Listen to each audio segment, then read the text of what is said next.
Hi, we're the Misery Machine. I'm Yergi. And I'm Drewby. And this week we're doing a case that's been requested for a very long time in this podcast, and that's the Shanda case. And this is a very shocking case that comes out of Indiana, and it just goes to show that childhood abuse and jealousy just turns into terrible things. Yes, and again, this is a case that involves the abuse of a child, so content warning on that. But if you're listening on YouTube, please hit like and subscribe. We just crossed 1,700 subscribers. Thank you to everyone that's helped us out so far. Thank you. And if you subscribe and hit the bell notification, you'll be able to catch our episodes every Monday.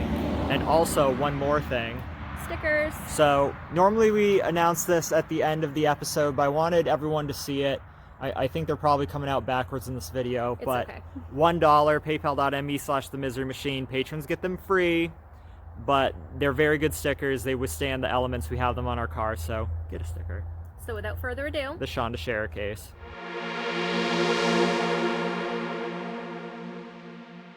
So before we start, there has been multiple pronunciations of the victim in question's name by her family and friends, so just keep that in mind. You hear Shanda, you also hear Shonda.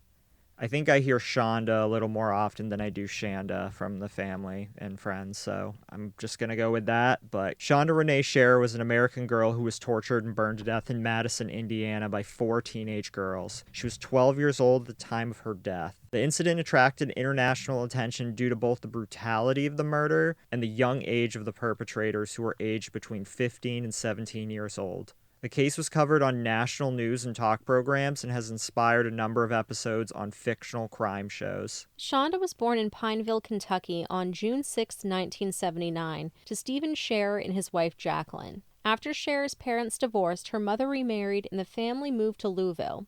There, Scherer attended 5th and 6th grade at St. Paul's School, where she was on the cheerleading, volleyball, and softball teams. When her mother divorced again, the family moved in June 1991 to New Albany, Indiana, and Scherer enrolled in Hazelwood Middle School. Early in the school year, she transferred to Our Lady of Perpetual Help School, a Catholic school in New Albany, where she joined the girls' basketball team.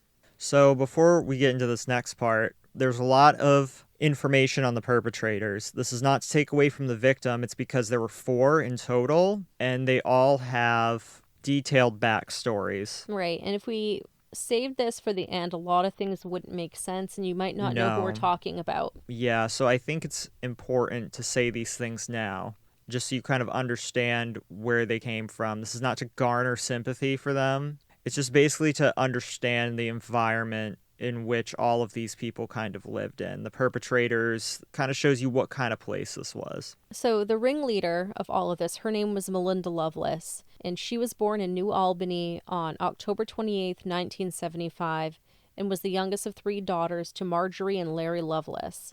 Larry was drafted into the U.S. Army during the Vietnam War and was treated as a hero upon his return.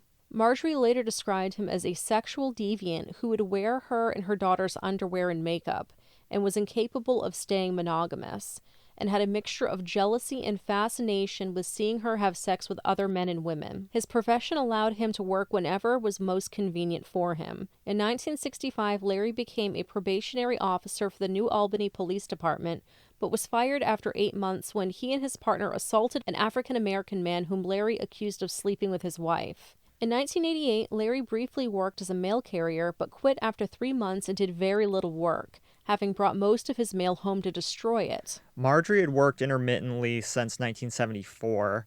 When both parents were working, the family was financially well off, living in the upper middle-class suburb of Floyd's Knobs, Indiana. Larry did not usually share his income with his family, and he was impulsive with his spending habits. So he would buy things like firearms, motorcycles, and cars.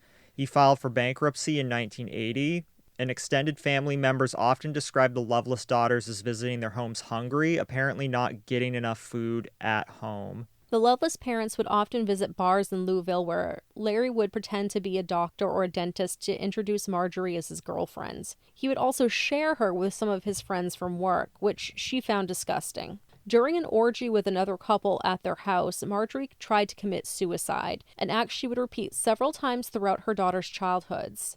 When Melinda was 9 years old, Larry had Marjorie gang raped after she tried to drown herself. After that incident, she refused to have sex with him for a month, until he raped her as their daughters overheard the event through a closed door. In the summer of 1986, after she would not let him go home with two women he met at a bar, Larry beat Marjorie so severely that she was hospitalized. He was convicted of battery. The extent of Larry's abuse of his daughters and other children is unclear.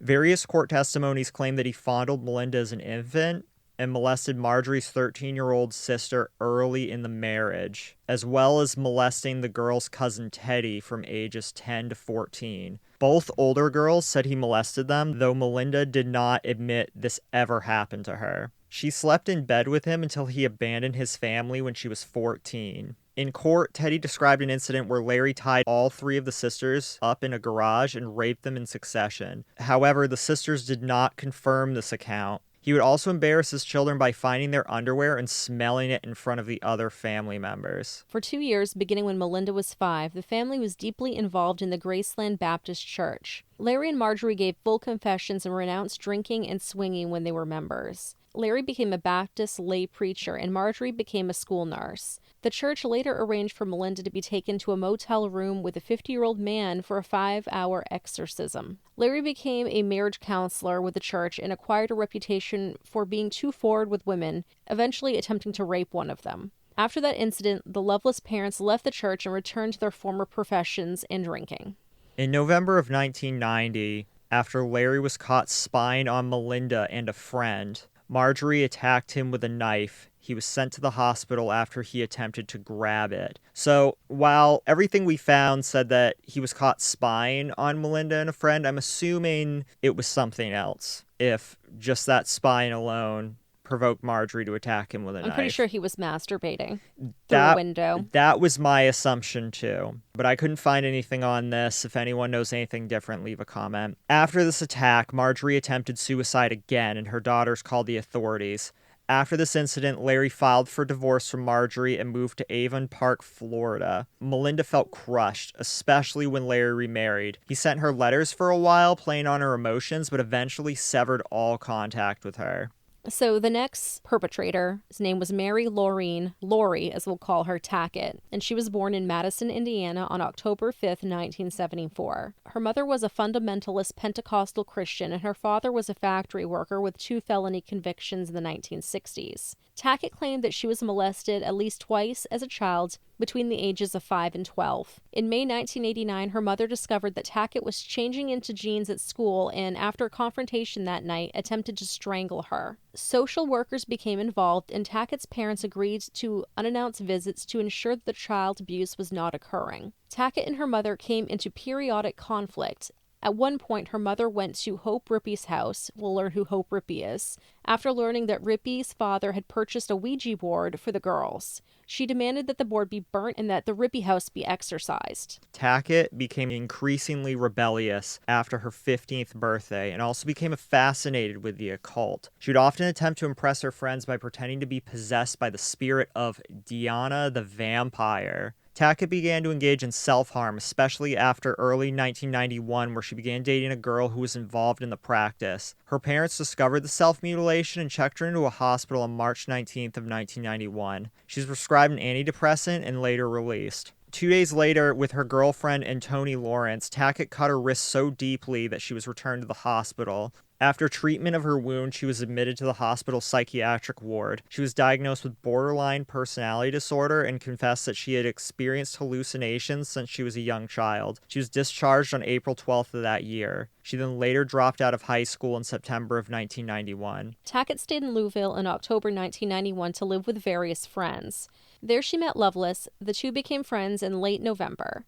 In December, Tackett moved back to Madison on the promise that her father would buy her a car. She still spent most of her time in Louisville and New Albany, and by December spent most of it with Loveless. So the third one is Hope Anna Rippey. She was born in Madison on June 9th, 1976. Her father was an engineer at a power plant. Her parents divorced in February of 1984, and she moved in with her mother and siblings to Quincy, Michigan for 3 years. She claimed that living with her family in Michigan was somewhat turbulent. Her parents resumed their relationship in Madison in 1987. She was reunited with friends Tackett and Tony Lawrence, whom she had known since childhood, although her parents saw Tackett as a bad influence to their daughter. As with the other girls, Rippey began to self-harm at age 15. So Tony Lawrence, whom we've mentioned a few times, was born in Madison in February of 1976. Her father was a Boilermaker. She was close friends with Rippey from childhood. She was abused by a relative at age 9 and was raped by a teenage boy at 14, although the police were only able to issue an order for the boy to keep away from Lawrence. I've heard that happening before. She went into counseling after the incident but did not follow through. She became promiscuous, began to self-harm, and attempted suicide in 8th grade. So now that we know the 4 perpetrators, basically here are the incidents leading up to what had happened. So in 1990, 14-year-old Loveless began dating another girl named Amanda Hevron. After Loveless's father left the family and her mother remarried, Loveless behaved erratically. She got into fights at school and complained of depression, resulting in her professional counseling. In March 1991, Loveless disclosed her lesbian orientation to her mother, who was initially furious but eventually accepted it.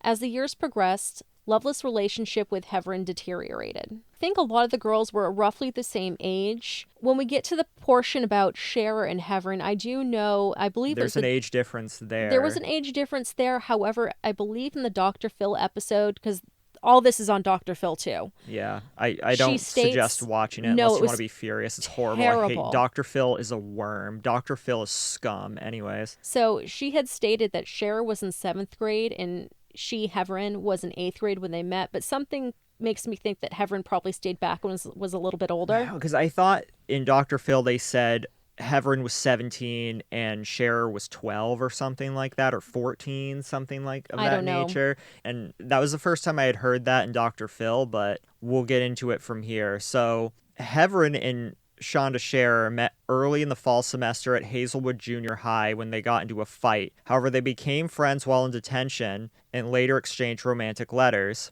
Loveless immediately grew jealous of Hevron and Cher's relationship. In early October of 1991, Hevron and Cher attended a school dance where Loveless found and confronted them.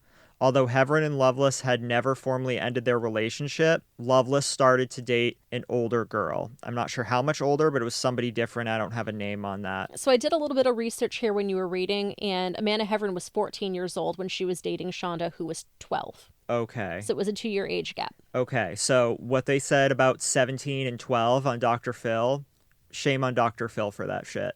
Yeah, the thing that really, really bothered me about that is Shonda's mother kept calling Amanda a child molester, and I really think it was just because she didn't want to accept that her daughter was bisexual. Yeah, and she just was blaming Hevron for the murder, and we can go into some theories, but the whole thing with Dr. Phil and the family calling Hevron a child molester, 14 years old and 12 years old, I don't think that qualifies at all. No, they're both middle schoolers. No, they're both going to school at the same time. It's not like this is somebody in high school or out of high school with somebody in junior high or younger. It's not like that at all. Like, if you're in the same grade or a grade behind, it just doesn't make sense to me. No, I really do think it was because they didn't like that she was with a girl. But anyway, after Hevron and Cher attended a festival together in late October, Loveless began to discuss killing Cher and threatened her in public. Concerned about the effects of their daughter's relationship with Hevron, Cher's parents arranged for her to transfer to a Catholic school in late November. Hevron states that she gave letters Loveless sent her containing death threats towards Cher to a youth prosecutor, but the youth prosecutor never did anything about it as far as she knew. Allegedly, these are her claims. We don't have any other information on that. That's all from Hevron herself. So, on the night of January 10th, 1992,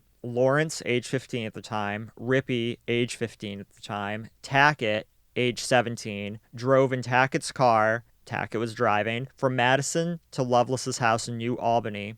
Lawrence, while a friend of Tackett, had not previously met Loveless, who was age 16 at this time. Upon arrival, they borrowed some clothes from Loveless, and she showed them a knife, telling them that she was going to scare Shonda Cher with it. While Tackett and Lawrence had never met Cher prior to that night, Tackett had already known of the plan to intimidate the 12-year-old girl.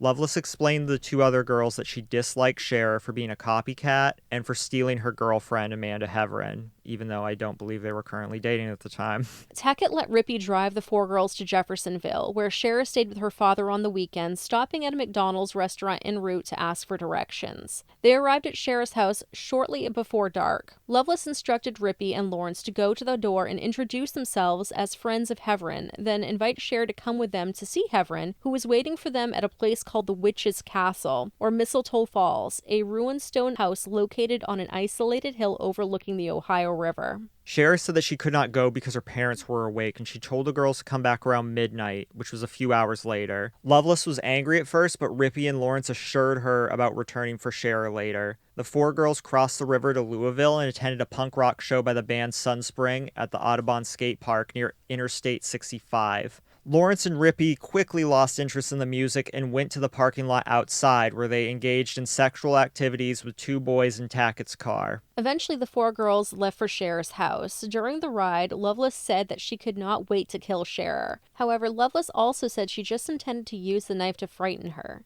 When they arrived at Shara's house at 12:30 a.m., Lawrence refused to retrieve Shara, so Tackett and Rippey went to the door. Lovelace hid under a blanket in the back seat of the car with the knife. Rippey told Shara that Hevron was still at Witch's Castle. Shara was reluctant to go with them, but agreed after changing her clothes. As they got in the car, Rippey began questioning Shara about her relationship with Hevron. Lovelace then sprang out of the back seat and put the knife to Shara's throat and began interrogating her about her sexual relationship with Hevron. They drove towards Utica and the Witch's Castle. Tackett told the girls that a local legend said that the house was once owned by 9 witches, and that townspeople burned down the house to get rid of the witches. At the Witch's Castle, they took a sobbing Shara inside and bound her arms and legs with rope. There, Lovelace taunted that she had pretty hair and wondered how pretty she would look if it were all cut off, which frightened Shara even more. Lovelace began taking off Shara's rings and handed each to the girls. At some point, Rippey had taken Shara's Mickey Mouse watch and danced to the tune that it played. Tacker further taunted Shara, claiming that the Witch's Castle was filled with human remains and Shara would be next. To further threaten Shara, Tackett then retrieved a shirt with a smiley face design from out of the car and lit it on fire, but immediately feared that the fire would be spotted by passing cars, so the girls left with Shara. During the car ride, Shara began begging them to take her home. Lovelace ordered Shara to take off her bra, which she then handed over to Rippey, who slid off her own bra and replaced it with Shara's while steering the car. I don't understand the purpose of this. I don't know, maybe they were just being stupid. I mean, of course they were being stupid. They became lost, so they stopped at a gas station and covered Shara in a blanket. While Tackett went inside for directions, Lawrence called a boy she knew in Louisville and chatted for several minutes to ease her worries, but did not mention Shara's abduction. What a weird time back then where you could just randomly call someone at night on a payphone and they would pick up and you would actually talk. People don't do that now. I mean, people had private lines. I remember, like, friends in high school had private lines to their own room. My sister had one. I didn't, and she was younger than me, and she had her own private line. I didn't have anything like that either. They returned to the car but became lost again, and so they pulled up to another gas station. There, Lawrence and Rippey spotted a couple of boys and talked to them before, once again, getting back into the car and leaving, arriving sometime later at the edge of the woods near Tackett's home in Madison. Tackett led them to a dark garbage dump off a logging road in a densely forested area. Lawrence and Rippey were frightened and stayed in the car. Lovelace and Tackett made Shara strip naked, then Lovelace beat Shara with her fists. Next, Lovelace repeatedly slammed Shara's face into her knee, which cut Shara's mouth on her own braces. Lovelace tried to slash Shara's throat, but the knife was too dull. Rippey came out of the car to hold down Shara. Lovelace and Tackett took turns stabbing Shara in the chest. They then strangled Shara with a rope until she was unconscious, placed her in the trunk of the car, and told the other girls that Shara was dead. The girls drove to Tackett's nearby home and went inside to drink soda and clean themselves off. When they heard Shara screaming in the trunk, Tackett went out with a paring knife and stabbed her several more times, coming back a few minutes later covered with blood. After she washed, Tackett told the girls futures with her rune stones. Basically like runestone. It's just a form of divination. Yeah, mostly practiced by pagan religions. At 2:30 a.m., Lawrence and Rippey stayed behind as Tackett and Lovelace went country cruising, as they called it, driving to the nearby town of Canaan. Canaan. I've heard both, depending on the area. Shara continued to make crying and gurgling noises, so Tackett stopped the car. When they opened the trunk, Cher sat up, covered in blood with her eyes rolled back in her head, but she was unable to speak. So Tackett beat her with a tire iron until she was silent, and then told Lovelace to smell it. Lovelace and Tackett returned to Tackett's house just before daybreak to clean up again. Rippey asked about Cher, and Tackett laughingly described the torture. The conversation woke up Tackett's mother, who yelled at her daughter for being out late and bringing home the girls, so Tackett agreed to take them home. She drove to a burn pile where they opened the trunk to stare at Cher. Lawrence refused. Rippey sprayed Cher with Windex and then taunted, "You're not looking so hot now, are you?" The girls drove to a gas station near Madison Consolidated High School and pumped some gas into the car, but after buying a 2-liter bottle of Pepsi, poured that out and filled it with gasoline. They drove north of Madison past Jefferson Proving Ground to Lemon Road off of U.S. Route 421, a place known to Rippey. Lawrence remained in the car while Tackett and Rippey wrapped Cher, who was still alive, in a blanket and carried her to a field by the Gravel County Road. Tackett made Rippey pour gasoline on Cher, and then they set her on fire. Lovelace was not convinced Cher was dead, so they returned a few minutes later to pour the rest of the gasoline on her burning body. Just to kind of give a little perspective here, something that I had learned watching some videos on this, Cher was not a very big girl. No, she was like pretty 70 tiny, pounds. Yeah. So they could really do whatever they wanted with her. Sick of the boring ghost stories from big-name creators? Well, you're in luck. It's scary time. Lock your doors, check under the bed, turn on a nightlight because it's time for the scariest stories, history, and conversations ever heard. Each week, an independent creator tells you about the paranormal, ghosts, monsters, hauntings, and more. Best of all, if you like the creator, you can follow them for more great content. What do you listen to between episodes of The Misery Machine? How about a scary episode from another indie creator? With Scary Time, it's spooky season all year round. Check out Scary Time via the link in our show notes. If you dare.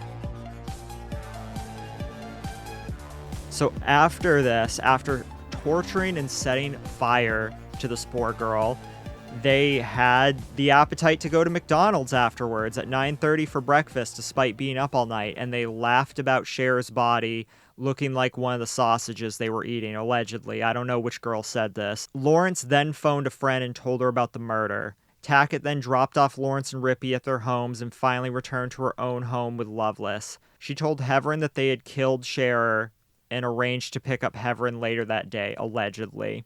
A friend of Lovelace's, Crystal Wathen, came over to Lovelace's house and they told her what had happened. Then the three girls drove to pick up Hevron and then take her back to Lovelace's house where they told Hevron the story. Both Hevron and Wathen were reluctant to believe the story until Tackett showed them the trunk of her car with Cher's bloody handprints and socks still present. Hevron was horrified and asked to be taken home. When they pulled up in front of her house, Lovelace kissed Hevron, told her that she loved her, and pleaded with her not to tell anyone. Hevron promised that she would not before entering her house. Later on the morning of January 11th, 1992, two brothers from Canaan were driving towards Jefferson Proving Ground to go hunting when they noticed a body on the side of the road.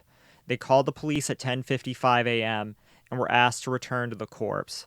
David Cam, who was later acquitted of his own family's murders, was one of the responding officers. I hadn't heard of this person before. And it's very interesting because when you do research on stuff like this, you have other podcasts you can listen to, articles you can find online, and then there's a lot of the investigation discovery type Which shows. tend to have a bit of sensationalism. So and they'll add stuff that may or may not be true. So this story is actually featured on one of them, Deadly Women, and it's the spree killer episode. And what's interesting is they said some old war veteran had found her on the side of the road who was used to seeing burned bodies. But everything else said it was two brothers. Yeah. So it's very interesting, the conflicting information that you will find when researching true crime cases. I can't believe they're allowed to do that, just make up stuff like that. It's ridiculous. Like when we did Catherine Foster and all we had was that one investigation discovery episode. Which I actually had to buy and because it wasn't available on Prime. And a lot of that had information there that allegedly wasn't true. They had changed all the names, they had added stuff to sensationalize it, and the only reason that I found out that it wasn't true is I had to work that morning, and I went to see if there were any podcasts that had covered her that I could just listen to kind of brush up before we recorded that afternoon, and lo and behold, I had found one that knew the case very well, that were local. Wow. and they had changed all the names. I had to like sit and rush to change all the names and get all the false info out that I had from Wow, watching it's a that really good that find. show. So, Jefferson County Sheriff Buck Shipley and detectives began an investigation collecting forensic evidence at the scene. They initially suspected a drug deal gone wrong and did not believe the crime had been committed by locals. And I mean, with something like that, I can understand why that was their initial assumption. Sheriff's father, Stephen, at this point noticed his daughter was nowhere to be found early on January 11th. After phoning neighbors and friends all morning, he called his former wife, which is Shara's mother, at 1:45 p.m. They met and filed a missing persons report with the Clark County Sheriff. At 8:20 p.m., a hysterical Lawrence and Rippey went into the Jefferson County Sheriff's office with their parents. They both gave very rambling statements identifying the victim as Shanda, naming the two other girls involved as best as they could, and describing the main events of the previous night. Shipley contacted Clark County Sheriff's and was finally able to match the body to Shara's missing persons report. Detectives obtained dental records that positively identified Shara as the victim. Loveless and Tackett were arrested on January 12th. The bulk of the evidence for the arrest warrant was Lawrence and Rippey's statements. The prosecution immediately declared its intention to try both Loveless and Tackett as adults. I believe all four got tried as adults. For several months, the prosecutors and defense attorneys did not release any information about the case, giving the news media only statements by Lawrence and Rippey. As we stated, all four girls were charged as adults. To avoid the death penalty, the girls accepted plea bargains. All four of them had troubled backgrounds, with claims of physical or sexual abuse committed by a parent or another adult. Lawrence, Rippey, and Tackett all had histories of self-harming behavior. Tackett was diagnosed with borderline personality disorder and suffering from hallucinations. Loveless, often described as the ringleader in the attack, had the most extensive history of abuse and mental health issues. Tackett and Loveless were sentenced to 60 years in the Indiana Women's Prison in Indianapolis. Tackett was released in 2018 on good behavior, serving probation for 1 year. Loveless was released in 2019. Yeah, everybody is out now. Rippey was sentenced to 60 years with 10 years suspended for mitigating circumstances, plus 10 years of medium supervision probation. It sounded like she got a worse sentence than the actual people that did the killing. On appeal, the judge reduced the sentence to 35 years. I feel disgusted reading this. In exchange for cooperation, Lawrence was allowed to plead guilty to 1 count of criminal confinement and was sentenced to the maximum of 20 years. She came along with it, sure, but she didn't even touch Shara. She didn't do anything to her. And she immediately reported. This is why, if you're a witness to something like this, don't go in to the cops with just your statement. Go in there with a lawyer, because I guarantee if she had gone in with a lawyer, she would not have done any jail time. And you can argue whether she should or should not. I don't think she should have. I don't think she should have either, because she didn't do anything and she thought this was going to be a joke. And I understand you kind of know there's some hazing going to be there, and that's messed up. I completely agree. But should you be serving 20 years for something you didn't even know was going to happen, that you willingly did not take part of? So the hard part about this is, and I think this is where people will disagree, and kind of where I feel a little gray on the area, is they stopped several times at gas stations. There were many, many, many times she could have went in the gas station, called the police, and saved Shara, probably. It's possible, but would anyone believe them? Hey, my friends are trying to kill this girl, and you're all just a bunch of 14-year-olds. Would people take you seriously then? Maybe some would, but I think a lot of people would just be, these are just kids just being kids. The thing about it is, and like obviously I don't have the case file here, but I think that might be some of the mitigating circumstances of this. You know, as we stated, at one point, Rippey and Lawrence got dropped off over at Tackett's home, and Tackett and Loveless went back out and did more of the abuse. So at any point where they were alone over at Tackett's home, they could have told a parent, they could have called the police. There was stuff that could have been done. They could. I mean, they still went that day, the same day it happened. After she was dead. Yeah, after she was dead. I mean, by the time she's set on fire, she's already dead at that point. They went back to pour the rest of the gasoline on her, is my understanding. Well, there was some evidence from the coroner that there was soot in her lungs, so she was burned alive. Yes, that's true. And even Shonda's own mother did not know that until far later. The police didn't tell her that. She found on TV. Yeah, she found out on TV. Just how horrible is that? And I can get into like how just terrible this is for the family and stuff. Just there's strong culpability, in my opinion, for the other 3 girls. Hope Rippey talks about how she took part in it because she was worried she would get killed if she didn't. And I do understand that to an extent, but some of it really reads to me like Rippy enjoyed some of this, where Lawrence was truly terrified. So, Yeah, like she sprayed Windex on her because she wanted to participate in some way, but didn't actually want to issue any sort of killing blow. yeah, they mentioned that in Investigation Discovery, and I think in an interview with Rippy, she mentions that too.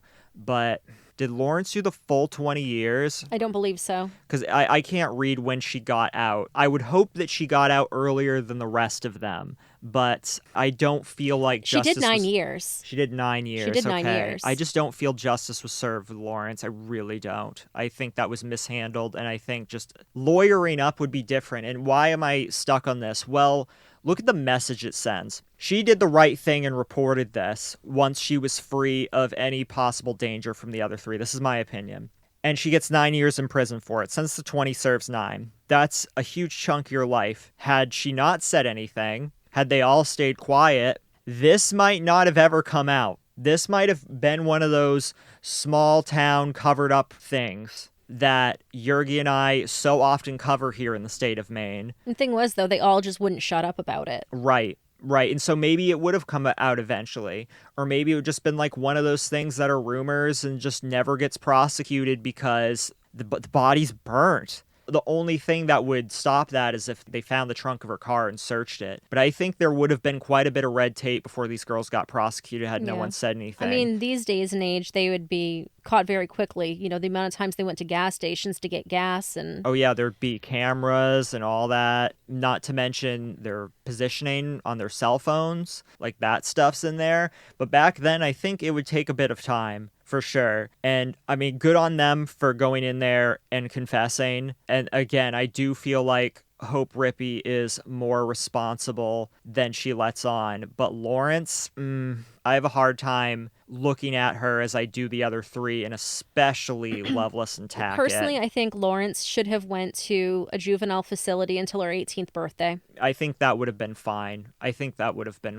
But all four were tried as an adult. And if you think about it, Lawrence was a witness, just a witness, and was tried as an adult at age 15, I think. She was 15 or 16. Yeah, she was 15 or 16. It was Tackett that was 17. Yes. She was the oldest. With that out of the way, in October 2007, Loveless's attorney, Mark Small, requested a hearing to argue for his client's release. He said that Loveless had been, quote, profoundly retarded, end quote, by childhood abuse. That's his words, not ours. Yes, that was on record, his words and his argument. Moreover, she had not been represented competently by counsel during her sentencing, which caused her to accept a plea bargain in the face of exaggerated claims about her chances of receiving the death penalty. Small also argued that Loveless, who was 16 years old when she signed the plea agreement, was too young to enter into a contract in the state of Indiana without consent from a parent or guardian, which had not been obtained. If the judge accepted these arguments, Loveless could have been retried or released outright. However, the judge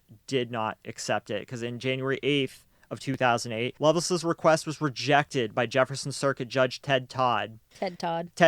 Instead, not Ted Talk, Ted Todd. Instead, Loveless would be eligible for parole in 15 years, thus maintaining the original guilty plea. On November 14th of the same year, Loveless's appeal was denied by Indiana Court of Appeals, upholding Judge Todd's ruling. Small stated that he would seek to have jurisdiction over the case moved to the Indiana Supreme Court. During Loveless's sentencing hearing, extensive open court testimony revealed that her father Larry had abused his wife, his daughters, and other children. Consequently, he was arrested in February 1993 on charges of rape, sodomy, and sexual battery. Most of the crimes occurred from 1968 to 1977. Larry remained in prison for over 2 years awaiting trial. However, a judge eventually ruled that all charges except for one count of sexual battery had been dropped due to the statute of limitations, which was 5 years in Indiana. If you're listening and you're from Indiana, please let me know if that's changed, because 5 years seems a little small for this day and age. We have a patron there. We can ask her. Yes, we will. So Loveless pled guilty to one count of sexual battery. He received a sentence of time served and was released in June 1995. A few weeks following his release, Larry unsuccessfully sued the Floyd County Jail for $39 million in federal court, alleging he had suffered cruel and unusual punishment during his 2-year incarceration. Among his complaints were that he was not allowed to sleep in his bed during the day or read the newspaper. Scherer's father, Stephen Scherer, this is very sad, died of alcoholism in 2005 at the age of 53. In an interview with Scherer's mother, Jacqueline Vaught, Vaught stated that Scherer's father was so destroyed by his daughter's murder that he, quote, did everything he could do to kill himself besides put a gun to his head, end quote, and that he had drank himself to death. She later said, quote, that man definitely died from a broken heart, end quote. The Shanda Scherer Scholarship Fund was established in January of 2009. The fund planned to provide scholarships for 2 students per year to the Prosser School of Technology in New Albany, 1 scholarship to a student who is continuing his or her education, and the other scholarship to a student who is beginning his or her career and must buy tools and other work equipment. By November 2018, Shanda's mother had stated that the scholarship fund had been depleted and is no longer accepting donations. So I'm gonna say this, and then we're gonna talk about some of the Dr. Phil stuff a little bit more, and just why this is just so off kilter to me. In 2012, Scherer's mother made her first contact with Melinda Loveless since the trials, although indirectly. Can you look up when that Dr. Phil episode was? Okay. She donated a dog named Angel and Shonda's name to Loveless to train for the Indiana Canine Assistance Network program, which provides service pets to people with disabilities. Loveless now trains dogs for the program and has for several years as of 2012. Vaught reported that she had endured criticism over the decision, but defends it saying, quote, it's my choice to make. She's my child, meaning Shonda, and if you don't let good things come from bad things, nothing gets better. And I know what my child would want. My child would want this, end quote. She stated that she hoped to donate a dog every year in honor of Shonda. And the Dr. Phil episode was taped in 2011. Okay, all right. I figured this was a lot earlier, but okay, all right. So I've got some stuff with this. So got some stuff to talk about. If you watch that Dr. Phil episode, don't, but if you do, Cher's mother rips into Hope Rippey like bad. As does the sister. And I don't blame them for that. They also blame Amanda Hevron. 1, they call her a child molester, and 2, they say that she should be in jail or in prison like the rest of them. She claimed that Amanda Hevron was also the cause of her daughter's death, which I firmly disagree with. Yeah, they were going on about, if you would just go away, that this wouldn't happen. Yeah, literally said, if you didn't come into the picture, my daughter would still be alive. And now listen, a grieving mother, I totally get where this is coming from. I don't fault the mother for saying this. Who I fault is Dr. Phil for 1, backing that up, and 2, allowing that to happen. Exploiting that narrative and Dr. for Phil ratings. was really, really, really coming at Amanda Hevron. Yeah, for basically said she was a child molester and basically tried to paint her in the light that she knew this all along and was complicit in it. That's so oh my god, I hate Dr. Phil so much. He's just an absolutely terrible, just charlatan of a person that preys on the misery of exploited families. It's awful. Now, regarding Cher's mother, to see that vitriol in 2011 towards Rippey, who I find her complicit, but didn't do the same type of abuse that Loveless and Tackett did. But she even said that Loveless was an evil person with nothing in her eyes, no soul, a person that cannot be rehabilitated. And a year later, she's now making peace with this person and donating a dog. I mean, I guess I'm not gonna shame the ways in which people grieve. Just when you put somebody like that on blast on national TV, one of these people not even having anything to do with the murder. The only thing she was guilty of was dating that person's daughter. And I have my suspicions that Cher's mother has some problems with lesbians. I don't know. I have some problems with Cher's mother in general. It's really easy for people like us to sit here and claim that she's exploiting the spotlight. I don't want to fully hate on the way a parent grieves their child, but I would say from 2011 to 2012 to have this type of 180, especially between how you addressed a girl that wasn't even involved to now how you address the ringleader, the one who orchestrated, that premeditated this. I'm very confused by that. And also, my personal opinion is that Melinda Lovelace should still be in prison. Oh, absolutely. She should be in prison. Her I and Taggett should still be in prison. I agree with that. Rippy, I need to think about that some more. Lawrence, I don't think should have ever gone to prison other than at most juvenile detention. I personally think Rippy too should have just You think so? would have went to some sort of juvenile facility. It's tough. So that FBI profile, who I forget her name, she's the host of Deadly Women on Investigation Discovery. Something DeLong. Candace DeLong. Yes, thank you. She stated that her feelings was that Rippy never would have done anything like this, and Rippy did these actions out of fear. If that's true, which I'm not really sure heads or tails if it is, but if it is, then I would think that at most it should be juvenile for her. And they really, really hung on to this whole idea of the fact that in Rippy's mugshot she was smiling. And they exploited the hell out of she's that. like, why are you smiling? It was because the cops were trying to make her laugh. Yeah.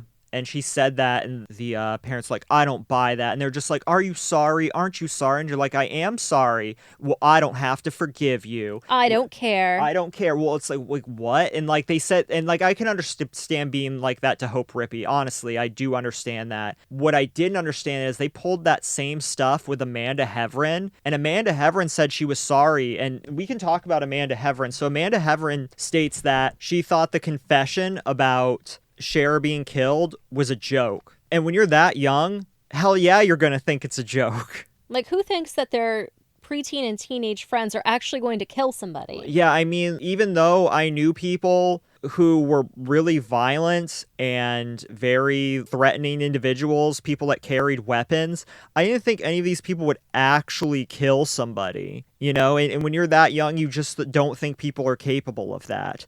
And think about what it takes to accept that reality. That's very, very hard to do then. You know, you're dragging yourself out of a time in your life where you're encompassed in a lot of innocence, no matter how much stuff you're doing that is adult, for lack of a better term, or how much older you're trying to act than you are. There's still this element of innocence around you that you don't want to leave. And to think that when you're in a safe place, like your school, your neighborhood, your home where you grow up, and to think that murders of, especially to that degree, are happening right outside your door, that is a hard thing for many people to accept.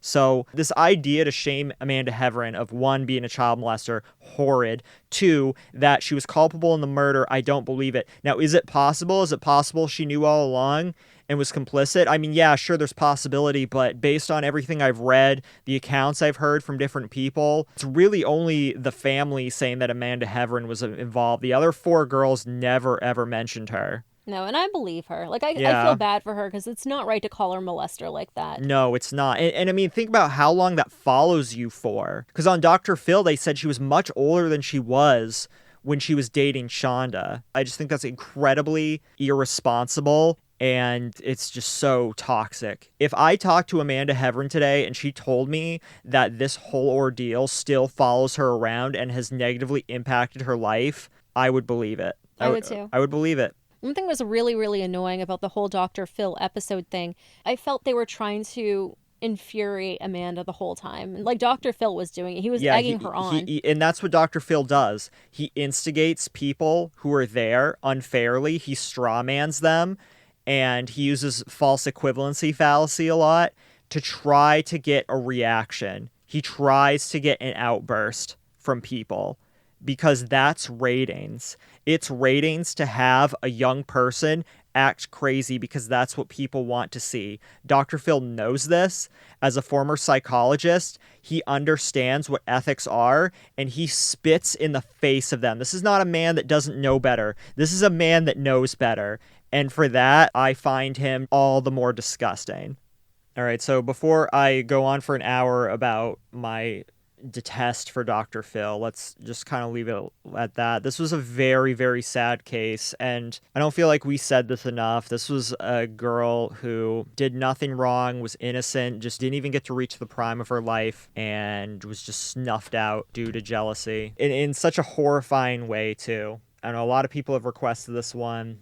I'm I actually don't trying know. to find out who actually did suggest it so we can give them a We, shout out. we've had several people request Yeah. this one. Since we've basically started the podcast, this one's come up a lot. If you've gotten this far, hey, I appreciate you. And if you're listening on YouTube, I would really love it if you could hit like and subscribe. And, this benefits you too, because we release videos every Monday and you're not going to miss them, especially if you hit that bell notification. What does it do for us? It boosts us in the algorithm. It's very hard to get into the algorithm if you're a small YouTube channel, but every little bit goes a long way. It compounds over time. So if you could do that for us, that would mean the world to me.